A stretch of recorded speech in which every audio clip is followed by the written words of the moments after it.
Penilaian Akbar yang pertama A. Occurrence. Yang pertama itu jika seluruh tubuh merah jambu nilainya 2. Jika tubuh merah jambu menyukai warna biru atau pucat nilainya 1. Jika seluruh tubuh warna biru atau pucat nilainya 0. Yang kedua itu false atau nadi. Jika nadi lebih dari 100 nilainya 2. Jika nadi kurang dari 100 nilainya 1. Jika sama sekali tidak nilainya 0. Yang ketiga itu grimex atau ekspresi. Jika menangis kuat nilainya 2. Jika menangis tersedak-sedak nilainya 1. Jika sama sekali tidak menangis nilainya 0. Yang keempat itu activity. Jika menarik kuat nilainya 2. Jika menarik lambat nilainya 1. Jika sama sekali tidak menarik nilainya 0. Yang kelima itu respondent. Jika menangis kuat nilainya 2. Jika menangis tersedak-sedak nilainya 1. Jika tidak menangis sama sekali nilainya 0. Aspezia ringan 8 sampai 10, sedang 4 sampai 7, berat 0 sampai 3. Jika salah satu di antara yang 5 itu 0, harus di RCP. Jika nilai 10 bisa dilakukan pemeriksaan fisik. Di sini saya akan pemeriksaan fisik dimulai dari pemeriksaan susunan. Pertama itu frontalis, sagitalis, coronarisia, lamboidea, squamosa.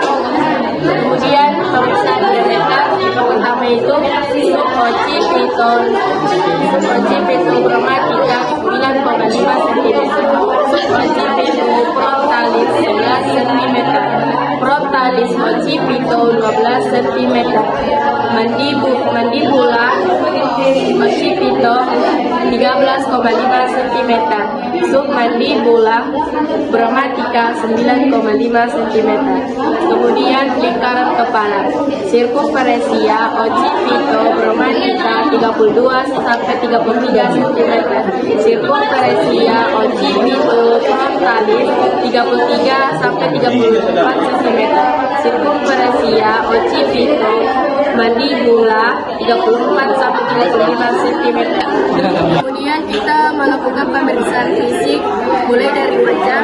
Wajah bisa lihat wajah simetris atau tidak. Kemudian di bagian mata kita lihat simetris atau tidak. Kita melihat menggunakan red light. Kita gunakan. Terus jika tidak ada merespon sama sekali berarti itu menandakan buta. Kemudian di bagian hidung, kita lihat simetris atau tidak, apakah ada kelainan benda asing. Kemudian lebar cuping 2,5 cm. Kemudian di bagian telinga kita lihat simetris atau tidak. Kemudian apakah ada kelainan bentuk di dalam. Kemudian di bagian mulut, apakah mulut simetris atau tidak. Kemudian kita lihat di bagian langit-langit, jika tidak ada langit-langit disebut dengan anatomoskisis. Kemudian jika bibir sumbing disebut dengan labiosikisis. Kemudian di bagian leher, kita di sini kita raba apakah ada kelenjar tiroid. Kemudian di bagian ekstremitas atas. Kemudian kita angkat tangan kedua bayi apakah simetris atau tidak. Kemudian pas waktu kita angkat ke atas bayinya menangis, itu mengalami trauma jalan lahir. Kemudian kita periksa untuk bagian jari-jarinya. Kalau lebih dari 10 dibilang polidaktil, jika kurang dari 10 dibilang sidaktil. Kemudian di bagian aksila apakah ada kelenjar getah bening. Kemudian di bagian dada, lingkar dada itu 30 sampai 33 cm. Kita lihat di bagian puting payudara simetris atau tidak. Kemudian di bagian abdomen.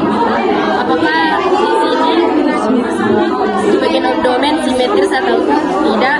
Kemudian kita lihat apakah ada benjolan. Jika bayi menangis berarti ada kelainan tumor.